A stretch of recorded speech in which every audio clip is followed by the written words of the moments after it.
The video you're about to see first aired on our Cowboys YouTube channel. But this channel has all of our draft coverage, a video per day right now, from now at least until the draft begins in April. If you want more free videos, hit that sub button right now.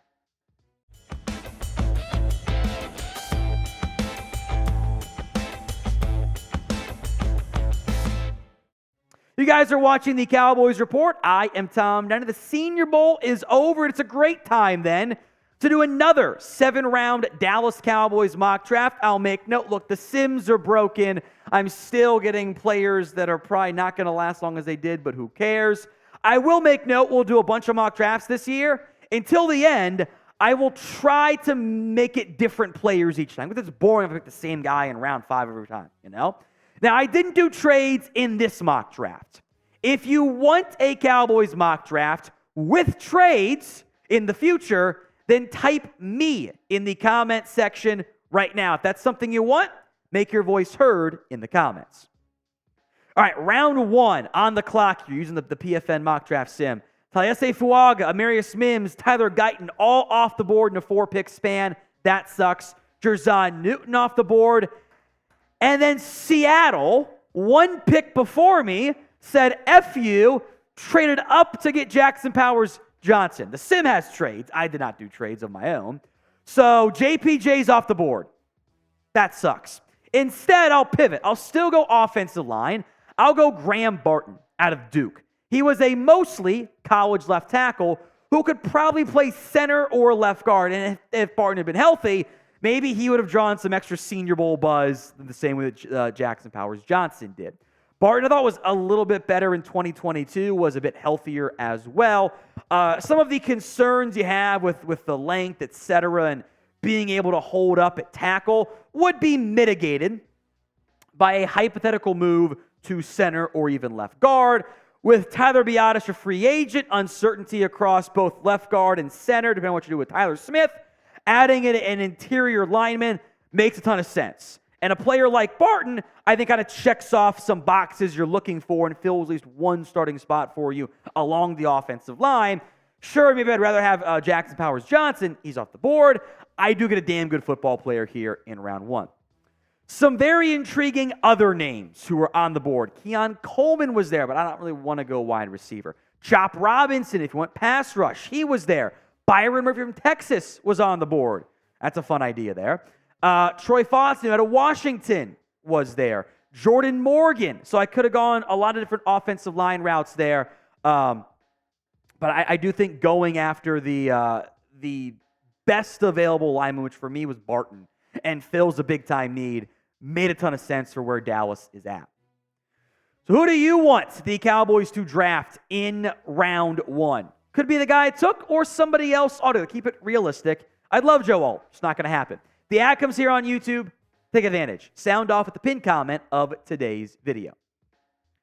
Round 2, notable guys gone. Trey Benson and Jonathan Brooks, 2 of the top running backs off the board. And it's Rakestraw off the board out of Missouri. 2 notable linebackers also gone. Out of Clemson, Jeremiah Trotter Jr.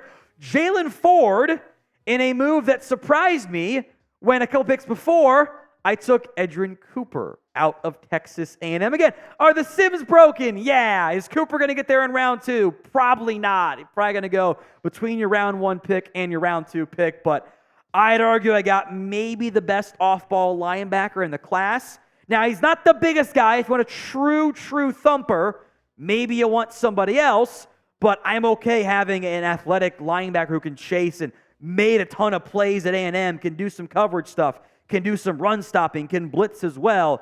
I don't want a linebacker necessarily in round 1. I think I can find a damn good one in the second round. Does Cooper get to me?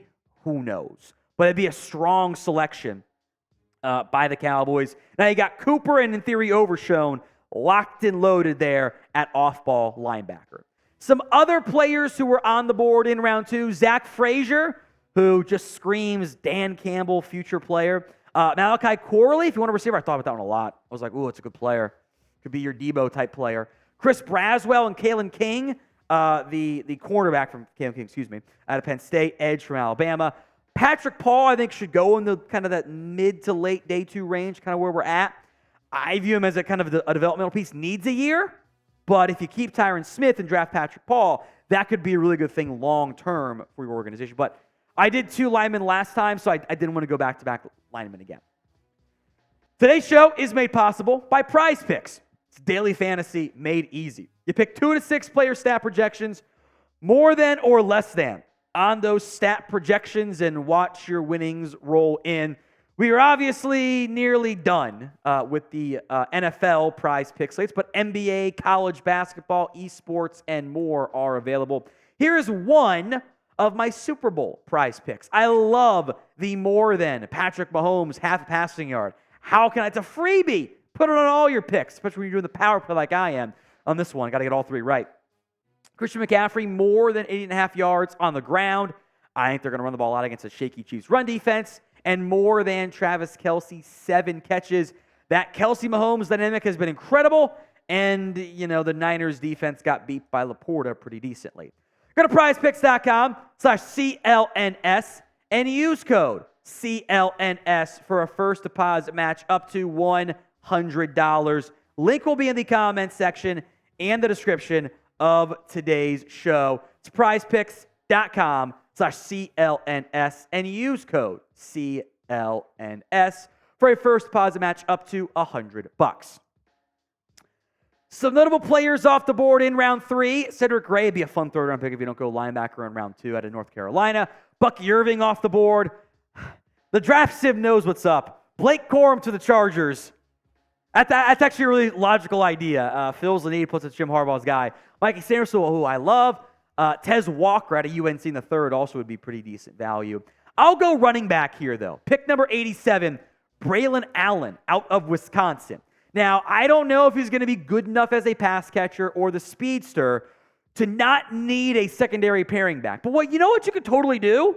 Insert faster running back here, whether that's even Tony Pollard or somebody else in free agency. Don't pay them very much money. And now you have your bigger, more durable running back to form a tandem. You want that thunder and lightning? Here's your thunder in Braylon Allen. By the way, his numbers went down this year. Didn't go for 1,000 yards. He had fewer carries. He wasn't as good as his best year in 2021. His volume is somewhat high, but not overly high to where you'd be maybe too concerned about it. I think if you can get a running back in the 3rd round, I'd say 4th round, but you don't have a 4th round pick. I am open to that idea and adding some powerful runner if you want that short yardage back to pair with somebody else and don't overpay and commit to the position. There you go. Now, players on board in the 3rd round also include Roman Wilson, who I like quite a bit. James Williams is a Dan Quinn safety through and through, but he's now in Washington. Peyton Wilson might be the most Cowboys pick in this year's class. I almost did it, but I didn't do it in round 2. I just took a linebacker, so I'm going to pass on it. Peyton Wilson is as talented as Edgerrin Cooper, if not even more so. Double-digit surgeries. I'm confident in him. Tushawn Lee stopped me from doing it. Braden Fisk out of FSU. Other good back on the board was Audric Estime out of Notre Dame. Could have gone that route too. I think that 3rd round, you had a 4th round pick somehow. Good value to be looking at the back position. Now, make sure you don't miss any free agency, draft, trade rumors, everything else in between. I want to do more mock drafts than ever this year. Need you guys to subscribe to make that happen. If you haven't already, hit that sub button, youtube.com/CowboysTV. No 4th round pick, so we jump a pretty good ways along here from 182 to 160. Nearly 100 picks later is my next selection. I'm going to go Christian Jones out of Texas. Now, Jones played right tackle for the Longhorns, but he flashed pretty nicely at the Senior Bowl.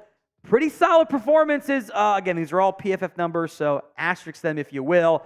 I believe that it's a good idea, if the board falls properly, to go tackle or offensive line top 100 and outside top 100. The problem is the group gets real thin if I don't take one top 200, so I'll kind of adjust my numbers from that perspective. Jones, maybe he's only a backup for you. He's a 5th round pick. That's fine. Backup offensive lineman for 4 years as a 5th round pick is a good selection, especially when it's a late 5th round pick. And if Terrence still continues to struggle, maybe he gets a chance to do it. Others on the board, Luke McCaffrey, who I already took once, so not going to do it today. Jawar Jordan out of Louisville, the Notre Dame linebacker, Maurice LaFleur, I think is how it's pronounced. Probably got that wrong.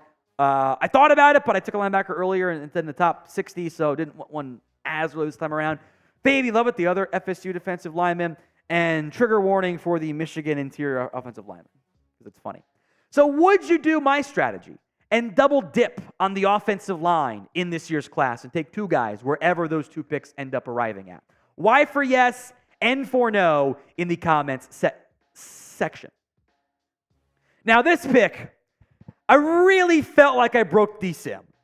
Austin Booker out of Kansas. Round 6, 212 overall. For now, is a sleeper prospect. I would not be surprised if we get to the draft in April and this is 100 picks later than what he goes, if not more so. He only has about 500 career snaps, but he was awesome at Kansas this year. Great pressure rates, 12 TFLs, 8 sacks, didn't do really anything at Minnesota, played very well at Kansas. You've got free agents in Dante Fowler, Dorrance Armstrong. I feel like Fowler is a commander no matter what. So adding a guy that I think is probably going to end up being a top 100 player on most draft boards when it's all said and done in the 6th round, yeah, that's a good idea. He might test your ball at the combine. On top of that, that's a pure value pick for me in the 6th. Now we're in the 7th round, and it's not a great day 3 class, so we're throwing flyers here. Jordan Whittington out of Texas, the other Texas wide receiver, had some injuries in his career, never really became the kind of dynamic receiver running back hybrid I was hoping he was going to be. But hey, we're in the 3rd round. Let's take a flyer here. That's my mindset, right? Player you might have heard of, can make some splash play stuff for you potentially, offer some slot receiver value, which you don't have a bigger slot receiver really. Whittington, who would not be guaranteed a roster spot, would fit that mold. Very back end of round 7, I'll take Jalen Key out of Alabama here. That is a flex piece in the secondary who played some nickel, some strong, some free safety for Alabama this past season. In general, 7th round comes, as long as there's not medical or character concerns, I'll take Jalen Key. I'll take the Bama guy, right? That's always like a safer-ish pick. I mean, we've seen some late-round Bama players have success as well. Is it an impact starter? No. It's also pick 245. If he can last a couple years as a depth piece, that is a valuable pick. So my mock draft recap for you guys. Graham Barton in round 1, Edgerrin Cooper in round 2, Braylon Allen in the 3rd, Christian Jones in the 5th, Austin Booker in the 6th, and then both Jordan Whittington and Jalen Key in the 7th round. That is my Cowboys mock draft. Barton, Cooper, Allen, Jones, Booker, Whittington, and Key. Overall, I think it's actually pretty darn good. Obviously, I'm being a bit biased here, but I like the hauls. The day 3 picks are my least favorite.